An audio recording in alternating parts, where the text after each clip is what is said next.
আমাদের বাঙালিদের পাকোড়া কিন্তু অনেক বেশি পছন্দের একটা খাবার। তবে এই চিকেন পাকোড়া কি কখনো খেয়েছেন? যদি না খেয়ে থাকেন তাহলে আজকেই আমার রেসিপি ফলো করে বাসায় একবার হলেও এই চিকেন পাকোড়াটা ট্রাই করে দেখবেন। আশা করি আপনাদেরও অনেক বেশি পছন্দ হবে। বিকেলে চায়ের সাথে কিংবা অতিথি আপ্যায়নে কিন্তু এই চিকেন পাকোড়ার কোনো জুড়ি নেই। তো চলুন আর কথা না বাড়িয়ে মূল রেসিপিতে চলে যাই। তো এখানে আমি 250 গ্রামের মতো একদমই হাড় ছাড়া চিকেন নিয়ে নিয়েছি। আর চিকেনের পিসগুলো একদমই ছোট ছোট করে কেটে ভালো করে ধুয়ে পানিটা ঝরিয়ে নিয়ে নিয়েছি।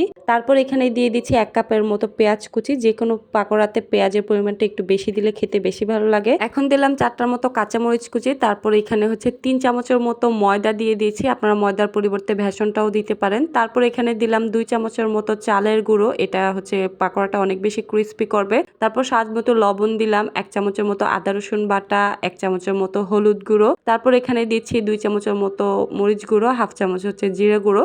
এখন সবগুলো উপকরণ একসাথে বেশ ভালো করে মিক্স করে নিব।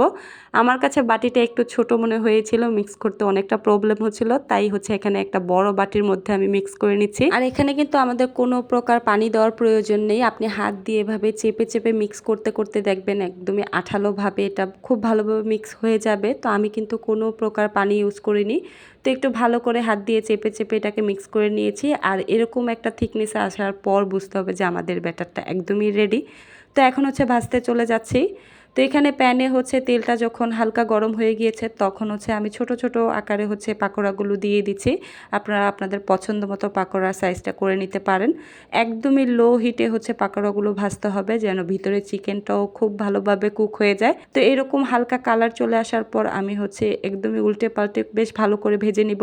আর অবশ্যই চুলার আঁচটা একদমই লোতে রেখে তারপর এই পাকোড়াগুলোকে একদম সুন্দর একটা কালার করে ভেজে নিতে হবে। তো এই তো আমার পাকোড়ার কালারটা অনেকটাই ব্রাউন হয়ে গিয়েছে। এখন আমি এটাকে তেল ছড়িয়ে উঠিয়ে নিব। আপনারা চাইলে আরো একটু ডার্ক কালার করে ভাজতে পারেন, তবে অবশ্যই কিন্তু চুলার আঁচ কমিয়ে রেখে একদম সুন্দর একটা কালার আসার পর উঠিয়ে নেবেন। তো এখন আমি পাকোড়াগুলো উঠিয়ে নিয়ে পরবর্তী যে ব্যাটারটুকু রয়ে গিয়েছে সেই পাকোড়াগুলো সেম ভাবেই চুলার আঁচ কমিয়ে ভেজে নিব। তো এই তো আমাদের পাকোড়া কিন্তু ভাজা একদমই কমপ্লিট। ঘরে থাকা কিছু উপকরণ দিয়ে এত মজাদার একটা পাকোড়া তৈরি করা যায় যেটা আপনারা তৈরি না করলে বুঝতেই পারবেন না। আমাদের প্রত্যেকেরই কিন্তু বিকেলে চায়ের সাথে যে কোনো একটা স্ন্যাক্স জাতীয় খাবার খেতে অনেক বেশি মন চায়। আর এই ভাজা পোড়া হলে তো আর কোনো কথাই নেই। তো তখন হুটহাট করে মন চাইলে এই ধরনের একটা পাকোড়া আপনারা রেডি করতে পারেন।